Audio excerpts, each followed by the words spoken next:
যে ইতিহাসের সবচেয়ে বড় ফিতনাকে নিয়ে আমাদের কোনো মাথা ব্যথা নাই আসলে। দাজ্জাল কে? সে কি মানুষ নাকি কোনো সভ্যতা? সে কোথায় থাকবে, কোত্থেকে বের হবে, এখন সে কোথায় আছে, সে কি আগেও ছিল? প্রশ্নগুলো কি ঘুরপাক খায় না মাথায়? আচ্ছা, সহজ করে একটা উত্তর বলি, আজকে ডিটেলস বলার সময় নাই। দাজ্জাল কে? একজন মানুষ, এটা কোনো সভ্যতা নয়। ওই যে ফ্রেঞ্চ কাট দাড়িওয়ালা কিছু মানুষ বেরিয়েছে এখন, দিন ইসলামের দাওয়াত দিয়ে বেড়াচ্ছে এবং বলছে যে দাড়ি টুপির মধ্যেই আপনার ইসলামকে মানে একত্রিত করে ফেলেছেন। এর প্রতিবাদ স্বরূপ সে আর দাড়ি রাখে না। অনলাইনে দেখছেন না?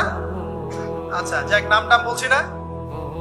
তো তারা মনে করে দাজ্জাল একটা সভ্যতা। দাজ্জাল কোনো সভ্যতা নয়। সোজা কথা শুনে রাখেন, দাজ্জাল একজন ইহুদি যুবক হবে। কে হবে? ইহুদি যুবক, যে পৃথিবীর শুরু থেকেই পৃথিবীতে ছিল।